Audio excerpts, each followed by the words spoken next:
Hi friends, welcome to my vlog. ಹೇಗಿದ್ದೀರಾ ಎಲ್ಲರೂ?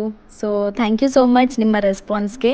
ಇವತ್ತಿನ ವ್ಲಾಗ್ ತುಂಬ ಅಮೇಝಿಂಗ್ ಆ್ಯಂಡ್ ನನಗೆ ಫೇವ್ರೆಟ್ ವ್ಲಾಗ್, ತುಂಬ ಹಾರ್ಟ್ ಟಚಿಂಗ್ ವ್ಲಾಗ್ ಆ್ಯಂಡ್ ತುಂಬ ಮೆಮೊರೇಬಲ್ ಆಗಿದೆ. ಯಾಕೆ ಅಂದರೆ ನನ್ನ ತಂಗಿಗೆ ಇನ್ನೇನು ಡೆಲಿವರಿ ಆಗೋಕ್ಕಿದೆ. ಸೊ ಅದಕ್ಕೋಸ್ಕರ ನಾನು ಹೇಳಿದೆ ಬ್ಯಾಕ್ ಟು ಬ್ಯಾಕ್ ಬ್ಯಾಂಗ್ಳೂರಿಗೆ ಟ್ರಾವೆಲ್ ಮಾಡಿದೆ. ಇಮಿಡಿಯೇಟಾಗಿ ಲೈಫ್ ಸ್ಟೈಲ್ ಡೇ ಮುಗಿಸ್ಕೊಂಡು ಮೈಸೂರಿಗೆ ಹೊರಟ್ವಿ. ಸೊ ಇವತ್ತು ಅವಳಿಗೆ ಡೇಟ್ ಕೊಟ್ಟಿದ್ದು.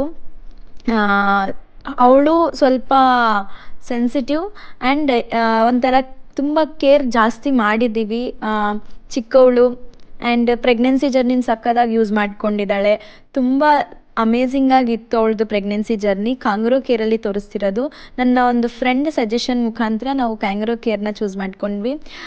ಲಾಸ್ಟ್ ಡೇ ಬೇಬಿ ಬಂಪ್ ನೋಡ್ಕೋ ಅಂತ ಹೇಳ್ತಾ ಇದ್ಲು. ಸೊ ತುಂಬ ಕಾಯ್ತಾ ಇದ್ದೀವಿ ಇಷ್ಟು ದಿನ. ಆ ಬೇಬಿದು ಮೊಮೆಂಟ್ ಇರ್ಬೋದು, ಬೇಬಿ ಕಿಕ್ಸ್ ಇರ್ಬೋದು, ಅದೆಲ್ಲ ಫೀಲ್ ಮಾಡ್ತಾ ಇದ್ವಿ ನಾವು ಪರ್ಸ್ನಲಾಗಿ. ಅವಳು ತುಂಬ ಎಂಜಾಯ್ ಮಾಡ್ತಿದ್ಲು.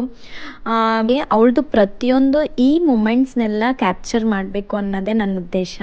ಯಾಕೆಂದರೆ ನನಗೆ ಇದೆಲ್ಲ ಯಾರೂ ಈ ಥರ ಕ್ಯಾಪ್ಚರ್ ಎಲ್ಲ ಮಾಡಿ ವಿಡಿಯೋ ಎಲ್ಲ ಮಾಡಿರಲಿಲ್ಲ. ಇದೆಲ್ಲ ಮೆಮೊರಿ. ಮತ್ತು ಇನ್ನೊಂದೇನೆಂದರೆ ನಾನು ಇವಳು ಚಿಕ್ಕ ವಯಸ್ಸಿಂದನೂ ಚೆನ್ನಾಗಿದ್ವಿ, ಚೆನ್ನಾಗಿ ಬೆಳೆದ್ವಿ. ಮೆಮೊರೀಸ್ ತುಂಬ ಇದೆ ನನಗೂ ಅವಳಿಗೂ.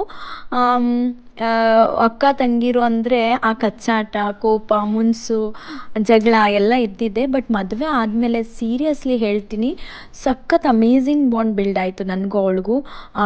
ಅದು ಈಗ ಅವಳ ಪ್ರೆಗ್ನೆನ್ಸಿ ಜರ್ನಿಲಂತೂ ಪ್ರತಿಯೊಂದಕ್ಕೂ ನಾನೇ ಬೇಕು, ಅಂದರೆ ಅಕ್ಕ ಬೇಕು ಅನ್ನೋದು. ಸೊ ಇದೆಲ್ಲ ಒಂಥರ ನಿಜವಾಗ್ಲೂ ನನಗೆ ಅವಳೊಂಥರ ಗಾಡ್ಸ್ ಗಿಫ್ಟ್. ಆ್ಯಂಡ್ ಪ್ರತಿಯೊಂದೊಂದು ಹೆಜ್ಜೆಲೂ ನನ್ನ ಜೊತೆ ಇದ್ದಾಳೆ. Thank you so much Sandhya.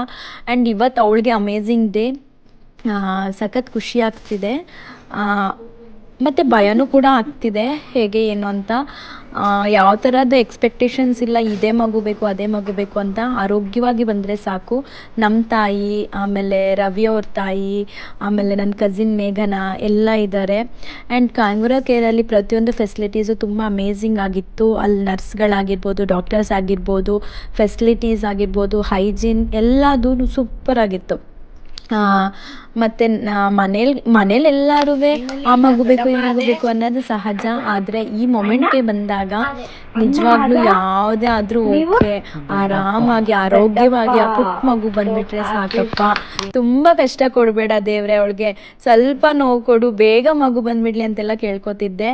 So ಅದೇ ರೀತಿ ನೆಕ್ಸ್ಟ್ ವ್ಲಾಗಲ್ಲಿ ಹೇಳ್ತೀನಿ ಯಾವ ಮಗು ಆಯಿತು ಏನು ಅಂತ. ಸೊ ಅಲ್ಲಿ ತನಕ keep watching. Thank you so much. Have a nice day. Bye.